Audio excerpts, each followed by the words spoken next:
بسم الله الرحمن الرحيم. الحمد لله والصلاة والسلام على سيدنا محمد وعلى آله وأصحابه أجمعين. أما بعد فأعوذ بالله من الشيطان الرجيم. بسم الله الرحمن الرحيم.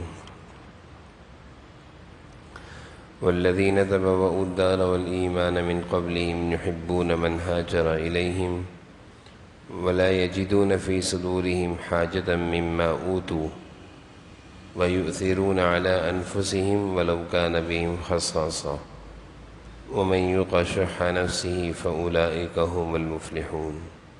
صدق الله العظيم. اللهم صل على سيدنا ومولانا محمد وعلى آل سيدنا ومولانا محمد وبارك وسلم. اللهم صل على سيدنا ومولانا محمد وعلى آل سيدنا ومولانا محمد وبارك وسلم. میرے قابل احترام بزرگوں اور عزیز بھائیوں،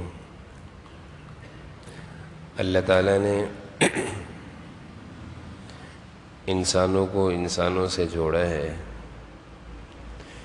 اس طور پر جوڑا ہے کہ ایک مسلمان اگر کسی تکلیف زدہ کو دیکھتا ہے تو وہ ایسا پریشان ہو جاتا ہے جیسے وہ تکلیف اس کو خود پہنچی ہو۔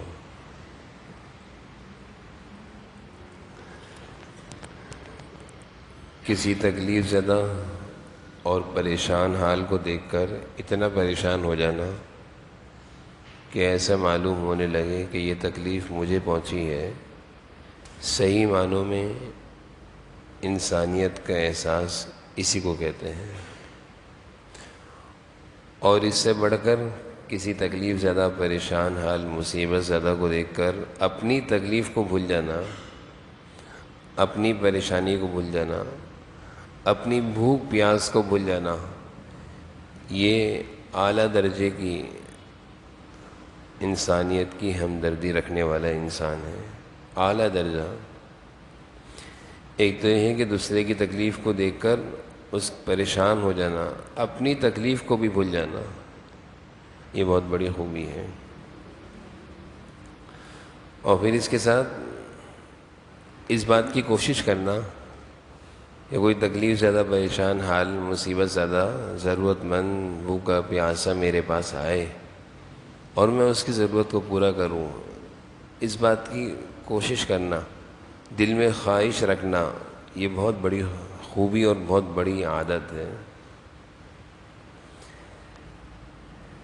یعنی ہر وقت اس فکر میں لگے رہنا کہ میں کسی کے کام آ جاؤں، ہر وقت اس فکر میں لگے رہنا کہ میں کسی کی مشکل کو، پریشانی کو، مصیبت کو دور کرنے کا کوئی ذریعہ بن جاؤں، سبب بن جاؤں، یہ بہت بڑی خوبی بھی ہے اور اس پر بہت زیادہ فضیلت بھی ہے، بہت فضیلت والا عمل ہے۔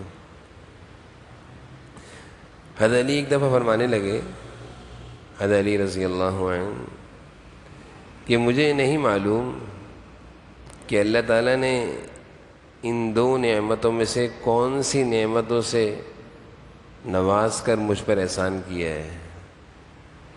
یعنی دو خوبیاں کہہ لیں یا دو نعمتیں کہہ لیں کہ اللہ تعالیٰ نے ان دو نعمتوں میں سے پتہ نہیں مجھ پر کون سی نعمت کی ہے، مجھ پر بہت بڑا انعام کر دیا، احسان کر دیا۔ خوش ہو رہے ہیں حضرت علی، خوش ہو رہے ہیں۔ کیا نعمت ہے؟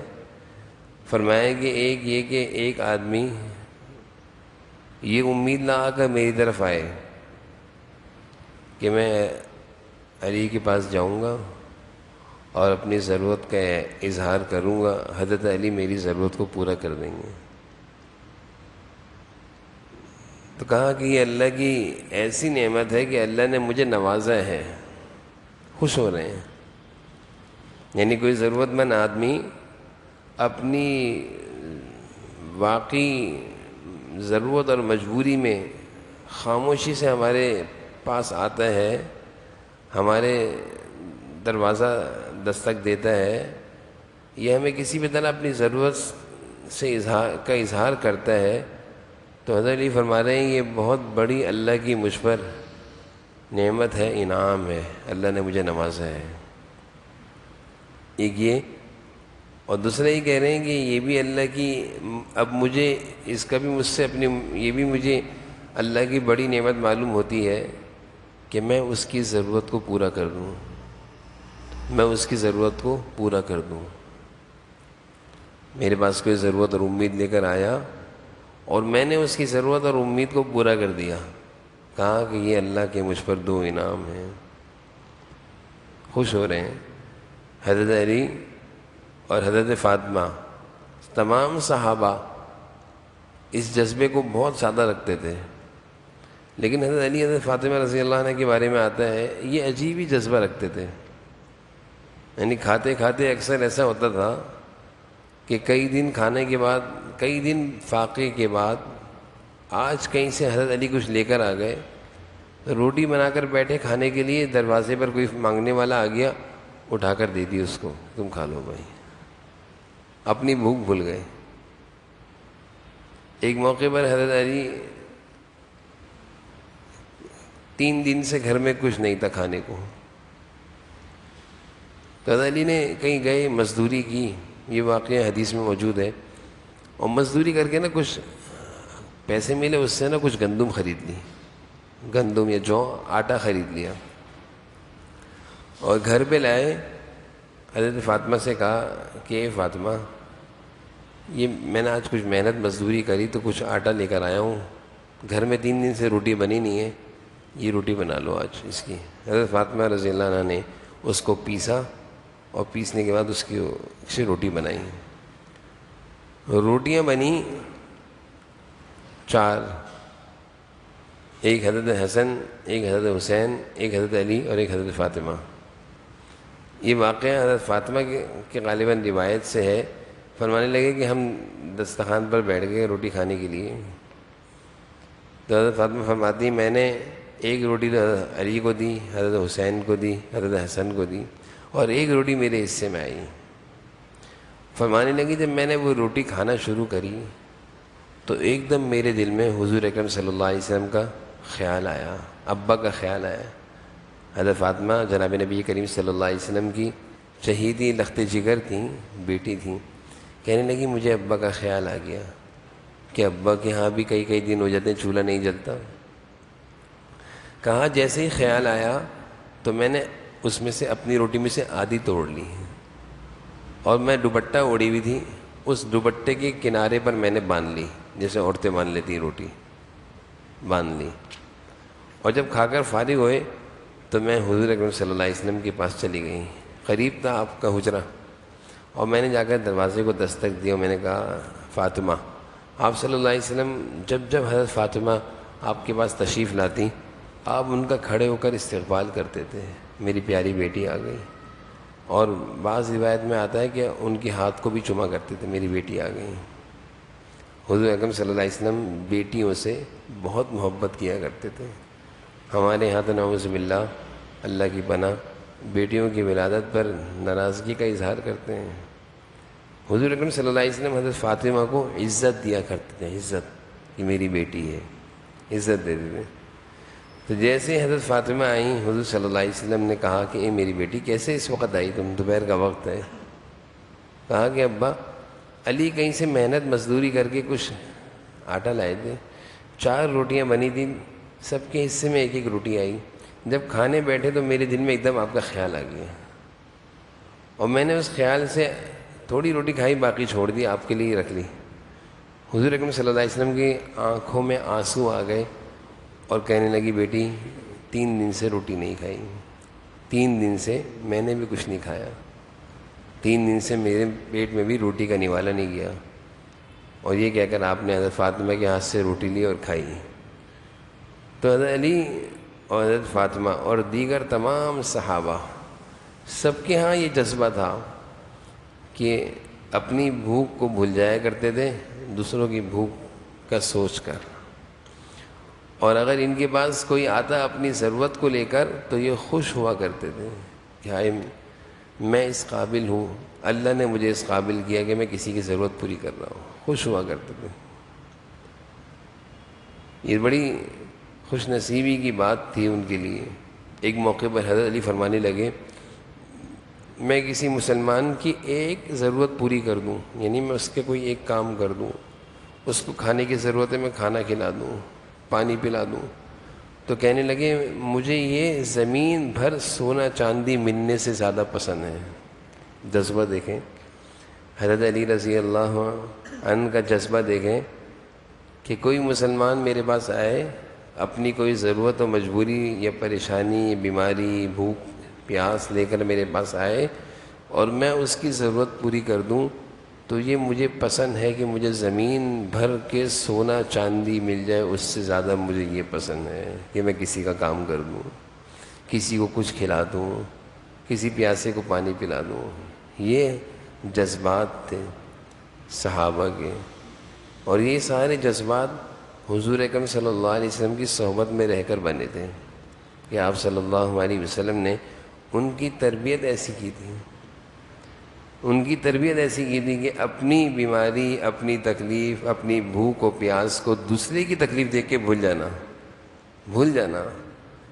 میں نے جیسے شروع میں بات عرض کری نا کہ اعلیٰ درجے کی انسانیت کا احساس رکھنے والا اعلیٰ درجے کا انسان وہ یہ ہے جو دوسروں کی بھوک و پیاس کو دیکھ کے اپنی بھوک پیاس بھول جائے۔ حکیم الامت حضرت تھانوی رحمۃ اللہ علیہ فرماتے ہیں کہ جب میں مسلمانوں کی کوئی مشکل پریشانی دیکھتا ہوں تو میں اپنی بھوک بھول جاتا ہوں، کھانا بھول جاتا ہوں۔ یعنی اگر مجھے معلوم چلتا ہے کہ کہیں کے مسلمان پریشان ہیں تو میری بھوک ختم ہو جاتی ہے، میری نیند اڑ جاتی ہے۔ بسا اوقات میں رات کو سو رہا ہوتا ہوں اور مسلمانوں کی پریشانی کا خیال آتا ہے، اٹھ کے بیٹھ جاتا ہوں کہ فلاں جگہ کے مسلمان پریشان ہیں۔ تو یہ انسانیت کی ہمدردی، یہ رفائی کام، یہ کسی کے کام آ جانا، یہ کوئی ایسا ہی نہیں ہے کہ ہم اس کو معمولی سمجھیں یا ہم اس کو دوسروں کے حوالے کر دیں کہ دوسرے لوگ کریں گے، این جی اوز کریں گے، عیسائی کریں گے یا قادیانی کریں گے۔ نہیں، یہ مسلمانوں کو سکھایا حضور صلی اللہ علیہ وسلم نے کہ تم نے کرنا ہے، تمہارا کام ہے، کسی اور کا کام نہیں ہے، تم دوسروں کے کام آؤ۔ کیونکہ ایسا ہوتا ہے کہ جب قادیانی، این جی اوز، یہودی، عیسائی یہ لوگ جب یہ کام کرتے ہیں تو یہ لوگ اپنے مقاصد لیتے ہیں کہ ہاں بھائی ہم تمہیں کھانے کو دیں گے، عیسائی مذہب قبول کرو، قادیانی ہو جاؤ، یہودی ہو جاؤ۔ اور مسلمان جب کسی کی مدد کرتا ہے وہ کہتا ہے اللہ کو سے میرے لیے دعا کر دو، بس مجھے اور کچھ نہیں چاہیے۔ مسلمان جب کسی کا کوئی کام کرتا ہے وہ کہتا ہے بھائی مجھے کچھ نہیں چاہیے، اللہ سے میرے لیے دعا کر دو، مجھے کوئی صلہ نہیں چاہیے، میں تم سے کوئی ڈیمانڈ نہیں کر رہا کہ ایسے ہو جاؤ ایسے ہو جاؤ، نہیں، بس اللہ تعالیٰ کے لیے، اللہ تعالیٰ مجھ سے خوش ہو جائے، راضی ہو جائے۔ تو یہ تو مسلمانوں کا کام ہے، کسی اور کا کام نہیں ہے۔ لیکن مسلمانوں نے کہا کہ یہ کام رفاعی اداروں والوں کا ہے۔ رفاعی اداروں میں تو ہر طرح کے لوگ ہیں، قادیانی بھی ہیں، عیسائی بھی ہیں، اہل تشیع بھی ہیں، مختلف قسم کے لوگ ہیں جو اپنے مقاصد حاصل کر رہے ہوتے ہیں۔ ایک موقع میں حضرت عمر بن خطاب رضی اللہ عنہ راستے میں جا رہے تھے، ایک بوڑھی خاتون نے آواز دی، خلیفہ ہیں یہ، کہ اے عمر میری بات سنو۔ حضرت عمر فوراً اس بوڑھی خاتون کے پاس پہنچے اور روایت میں آتا ہے اس کو کندھوں سے پکڑ لیا، یہ گر نہ جائے، ضعیف خاتون تھی، اور گردن نیچے کر کے اس کی کوئی پریشانی سن رہے تھے، اس کو کوئی پریشانی پہنچی تھی یا اس کو کوئی ضرورت تھی۔ اے مسلمانوں کے خلیفہ ادھر آؤ، جیسے بوڑھی خاتون بلاتی ہے نا، ادھر آؤ میری بات سنو۔ حضرت عمر بیچ راستے میں اس بوڑھی کے پاس گئے اور اس کو سہارا دیا کہ گر نہ جائے، اور اس کی بات گردن نیچے کر کے سنتے رہے۔ کافی دیر وہ کچھ باتیں سناتی رہی۔ اس کے بعد حضرت عمر نے اس کی بات جب سن لی تو آپ اور اس کو روانہ کیا، اس کو اطمینان دلایا، اس کی ضرورت جو بھی تھی پورا کیا۔ اس کے بعد آپ چلے تو جو آپ کے ساتھ اور لوگ تھے انہوں نے کہا اے عمر، ایک بوڑھی خاتون کے لیے آپ سب کو چھوڑ کر اس طرح جھک کے کھڑے ہو گئے، اور وہ کتنی دیر تک آپ کو لیے کھڑی رہیں اور اپنی ضرورت اور پریشانی کا اظہار کرتی رہیں، آپ تو بڑے خاموشی سے اس کی بات سن رہے تھے۔ اور میں نے فرمایا اے میرے بھائیوں، یہ وہ عورت ہے، یہ وہ عورت ہے جس کے بارے میں جس کی شکایت اللہ تعالیٰ نے آسمانوں سے سن کر حضور اکرم صلی اللہ علیہ وسلم کو اس کی شکایت دور کرنے کا کہا تھا۔ قد سمع اللہ قول التی تجادلک فی زوجہا وتشتکی الی اللہ، خولہ بنت ثعلبہ۔ حضور اکرم صلی اللہ علیہ وسلم کے دور میں یہ بوڑھی خاتون آئی تھیں اور کوئی ان کے ساتھ مسئلہ پیش آ گیا تھا، تو انہوں نے حضور صلی اللہ علیہ وسلم سے آ کر وہ مسئلہ بیان کیا۔ آپ صلی اللہ علیہ وسلم نے کہا اس مسئلے سے متعلق اللہ تعالیٰ نے مجھے کوئی حکم نہیں دیا، انتظار کرو۔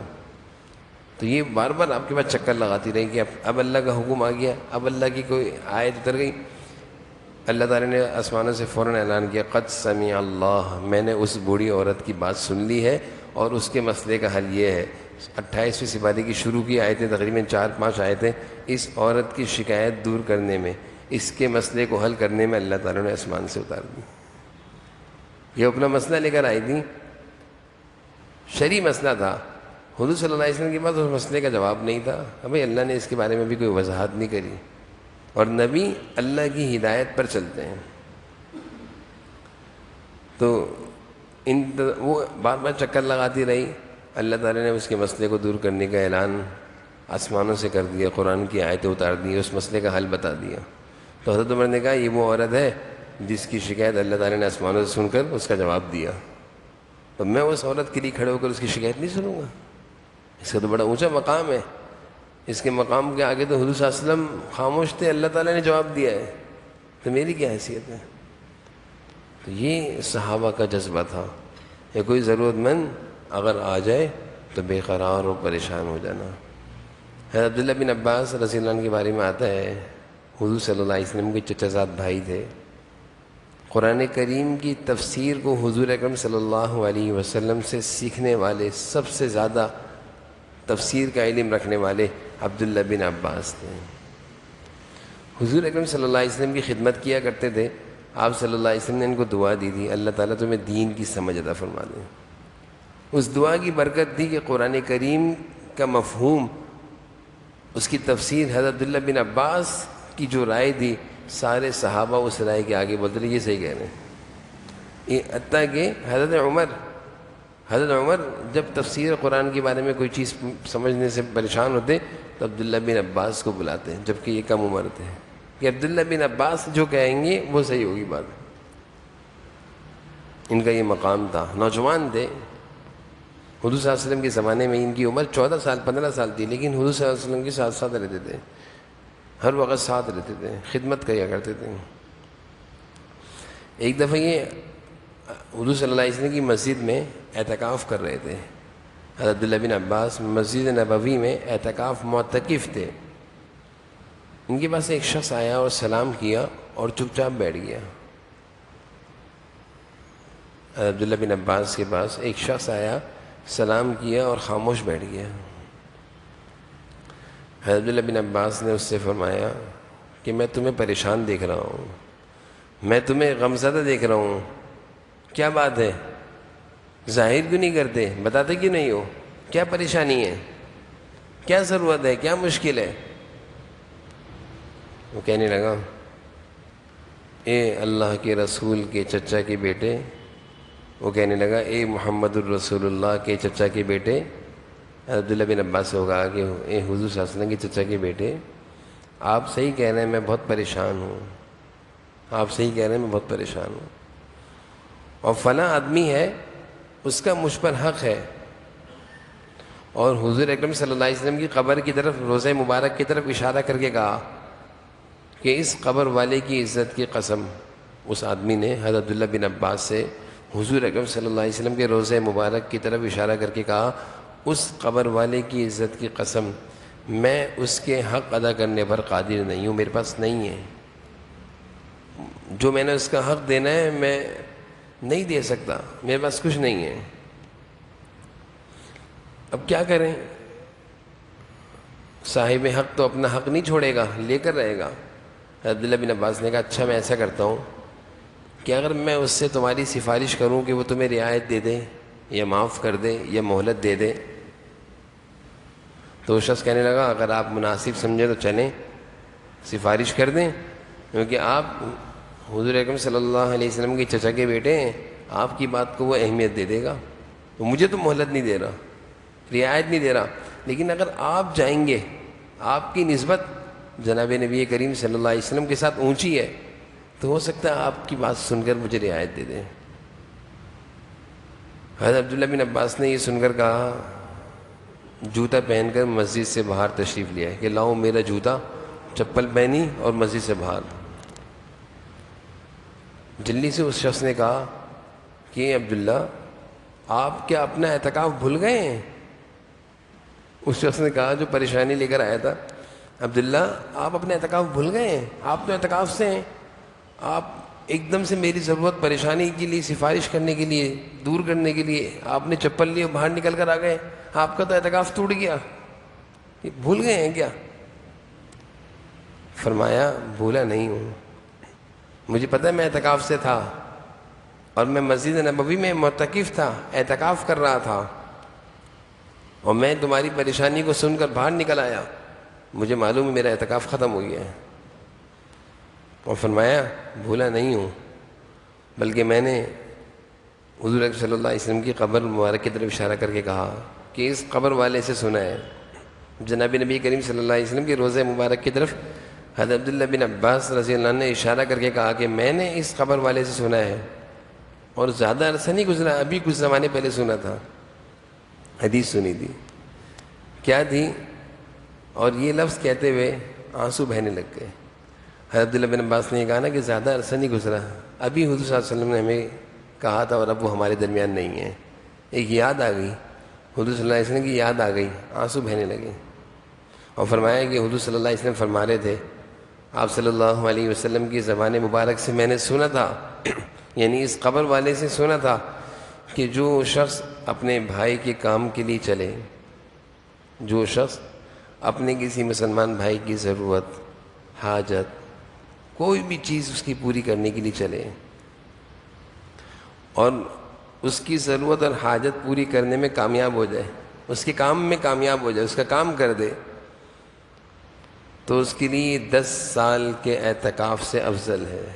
میں نے ایک اعتکاف توڑا ہے، لیکن مجھے 10 سال کے اعتکاف کی امید ہے۔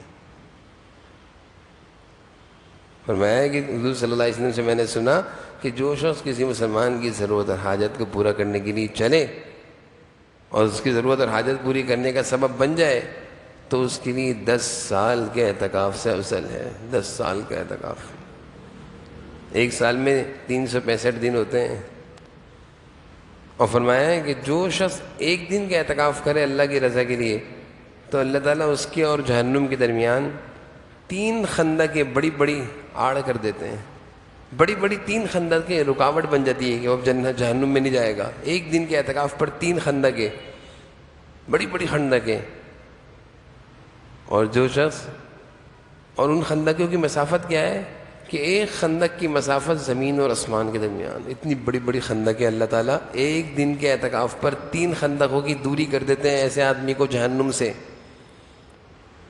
یہ تو ایک دن کا اعتکاف ہے، اور جو 10 سال کا اعتکاف کرے، 10 سال میں کتنے دن ہوتے ہیں؟ کسی مسلمان کی ایک ضرورت پوری کرنے پر 10 سال کے اعتکاف سے افضل ہے۔ 10 سال کے اعتکاف میں کتنے دن ہیں؟ اور ہر دن پر 3 خندقیں، تو کتنا اللہ تعالیٰ جہنم سے دور کر دیں گے۔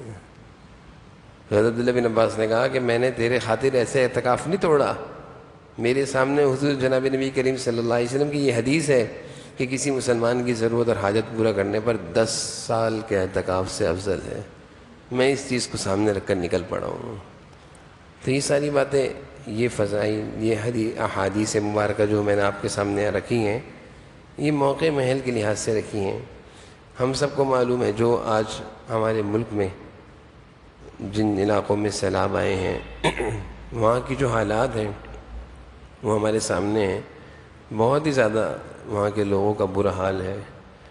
الحمدللہ ہمارے کچھ ساتھی ہیں جن کو ہم نے یہاں سے روانہ کیا ہوا ہے، وہ وہاں کام کر رہے ہیں، یہاں سے ہم کوشش کر رہے ہیں کہ ان کو سامان مہیا کرتے رہیں، رقم پہنچاتے رہیں. تو ابھی وہ ایک ایسی جگہ پہنچے کہ جہاں کی تصویریں اور ویڈیو دیکھ کے میں حیران ہو گیا کہ وہاں کے لوگ جب سامان لینے آئے تو وہ اتنے اتنے پانی میں تھے، گردنوں تک پانی تھا. ایسا لگ رہا تھا کہ سمندر کے بیچ میں کوئی انسان بسے ہوئے ہیں، اتنا پانی. اور یہ لوگ سامان پہنچانے کے لیے، ہم نے راشن بھجوائے تھے، کشتیوں میں پہنچے، کشتیوں میں راشن ڈالے انہوں نے، اور یہ کشتیوں میں ان تک سامان پہنچے. اور ان کا کہنا یہ ہے کہ یہ امداد جو مجھ سے کہنے لگے آپ نے بھجوائی ہے، ایسا لگتا ہے اس سے پہلے یہاں پہ کوئی امداد لے کر نہیں پہنچا، سوائے ہیلی کاپٹر کے، کشتی کے کوئی نہیں پہنچ سکتا. وہ لوگ وہاں پھنسے ہوئے ہیں. تو ہمارے ساتھی کشتی میں گئے اور ان تک امداد پہنچائی. پھر وہاں پہ اپنا بیماریاں بہت پھیل گئی ہیں، پانی کھڑا ہوا ہے مسلسل، مچھر بے تحاشا ہیں، ڈینگی، ڈائریا، خارش کی بیماری بہت ہو گئی ہے. پانی میں چلتے ہیں مسلسل تو سارے پاؤں میں خارش، بچے بیمار، بوڑھے بیمار. تو اس سے بھی لوگ بہت پریشان. تو ہم نے یہاں سے تقریباً کافی تعداد میں میڈیسن روانہ کری، وہاں سے 1-2 ڈاکٹر لیے، یہاں سے 1 ڈاکٹر گئے.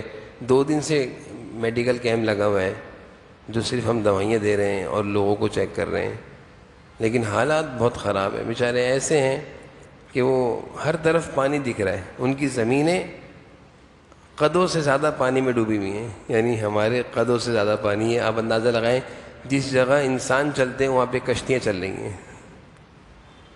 اس کی مثال، کشتی تو تھوڑے پانی میں نہیں چلتی، جس جگہ انسان رہتے چلتے پھرتے ہوں وہاں پہ کشتیاں چل رہی ہیں، وہ تو سمندر بن گیا.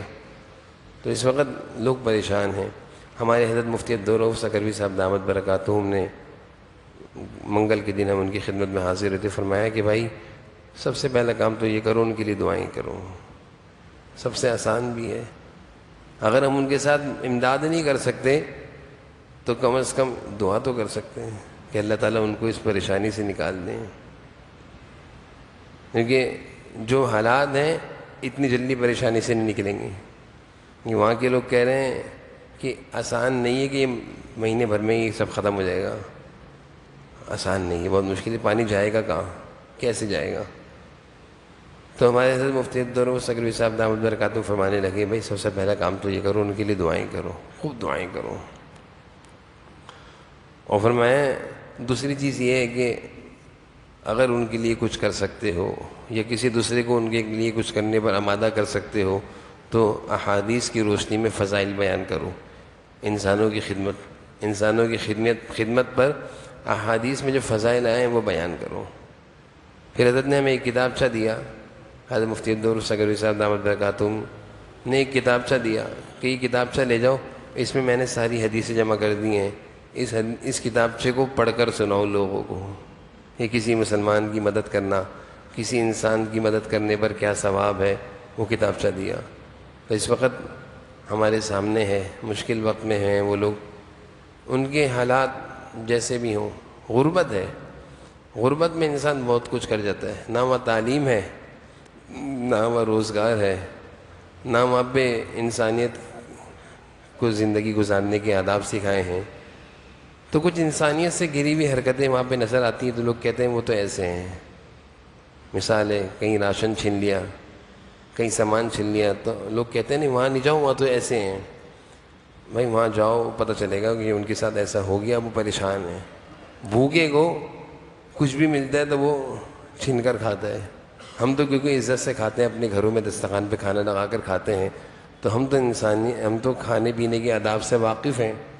وہ تو بیچارے بھوکے ہیں، ترس رہے ہیں، وہ تو اللہ بچائے. اس وقت ان کی حالت تو بیچاروں کی جانور جیسی ہے، تو ان کو جو ملتا ہے وہ چھینا جھپٹی کرتے ہیں. تو بہت سارے لوگ نے اس بات کو اچھال رہے ہیں کہ ان کے اندر تو انسانیت نہیں ہے، وہ چور ہیں، وہ ڈاکو ہیں. ایسا نہ کہیں، نہ اس طرف سوچیں، نہ ان باتوں پر توجہ دیں.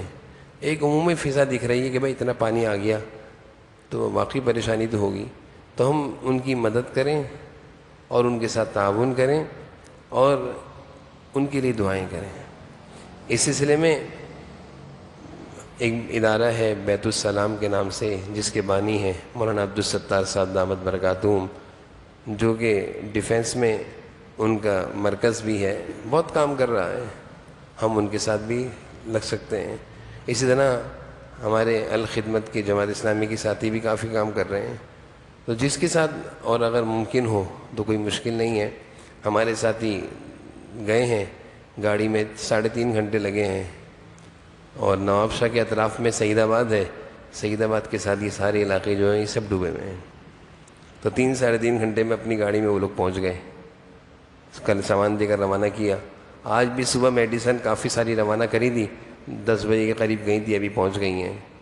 3-3.5 گھنٹے میں کوچ بھی پہنچ جاتی ہے، تو ہم خود بھی جا سکتے ہیں، نہیں تو ان کے لیے دعائیں کریں، اور جو لوگ ان کے لیے کام کر رہے ہیں ان کے ساتھ تعاون کریں، اور اس وقت ان کی کمزوریوں کو مت اچھالیں، وہ پریشان ہیں، یہ نہ کہیں وہ لوگ ایسے ہیں ایسے ہیں، ایسا نہ کریں۔ پریشان آدمی جو بھی کرتا ہے بیچارہ پریشانی سے مجبور ہوتا ہے، اپنی پریشانی سے مجبور ہوتا ہے۔ یہ نہ سوچے کہ ہم ان کو دیں گے تو یہ ہمیشہ مانگتے رہیں گے، بھائی مشکل وقت ہے، اس سے پہلے تھوڑی انہوں نے ہم سے مانگا ہے، اب بھی ہم سے نہیں مانگ رہے، وہ ہم خود لے کر جا رہے ہیں۔ تو کوئی یہ نہ سمجھے کہ ہم اگر ان کو دیں گے تو وہ لوگ ہمیشہ ایسے ہی مانگتے رہیں گے، یہ ساری باتیں نا خیر کے کاموں سے روکنے والی ہیں۔ وسوسے آتے ہیں دل میں کہ اگر ہم نے امداد دے دی تو وہ ہمیشہ ہم سے مانگتے رہیں گے، تو ہمارے کراچی کا کیا ہوگا؟ کراچی خرچ کرنے کی برکت سے بچا رہتا ہے، بڑی بڑی آفتوں سے اہل کراچی بچ جاتے ہیں، اس لیے اس کو معمولی نہ عمل سمجھے۔ میں نے جیسے احادیث کی روشنی میں آپ کے سامنے یہ ساری باتیں رکھی ہیں، اللہ تعالی ہمیں اس موقع پر وہ جو ضرورت مند لوگ ہیں ان کے لیے بھرپور کام کرنے کی توفیق عطا فرمائے۔ اللہ تعالی ہمیں خوب کوششیں کرنے کی توفیق نصیب فرمائے۔ الحمدللہ رب العالمین، الصلاۃ والسلام علی سیدنا الانبیاء والمرسلین وعلی آلہ وصحبہ، اللہم صل علی سیدنا مولانا محمد وعلی آلہ سیدنا، یا ذا الجلال والاکرام، یا الہ العالمین، یا ارحم الراحمین۔ یا اللہ ہمارے اس وقت کے جمع ہونے کو اپنی بارگاہ میں قبول فرما لیجیے، جو کچھ باتیں کہیں سنی اس پر ہمیں عمل کی توفیق نصیب فرما۔ اے اللہ ہم سب کے حال پر رحم فرما۔ اے اللہ اس وقت ہمارے ملک میں یا اللہ جو لوگ پریشان ہیں، اللہ متاثرین ہیں، سیلاب زدگان ہیں، اللہ ان کے حال پر رحم فرما۔ اللہ اس مشکل وقت میں ان کی مدد فرما، اللہ اس مشکل وقت میں ان کی مدد فرما، ان پر جو آفت اور مصیبت ہے اللہ اس کو دور فرما، اللہ ان کے ساتھ عافیت اور خیروں کا معاملہ فرما، اور جو لوگ ان کے ساتھ امداد اور تعاون کر رہے ہیں، ان کی پریشانی کو دور کرنے کی کوششوں میں لگے ہوئے ہیں، اللہ سب کے جان و مال میں، گھر بار میں، گھر والوں میں، روزی روزگار میں، عزتوں میں، مال میں خوب برکت نصیب فرما، خوب برکت نصیب فرما۔ اللہ ہم سب کے حال پر رحم فرما، ہمیں ہر طرح کی پریشانیوں مصیبتوں سے محفوظ فرما، ہر طرح کے غم و صدموں سے محفوظ فرما، ہر طرح کی خیر عافیت خوشی نصیب فرما۔ ربنا آتنا فی الدنیا حسنۃ وفی الآخرۃ حسنۃ وقنا عذاب النار۔ صلی اللہ تعالی علی النبی الکریم وعلی آلہ وصحبہ۔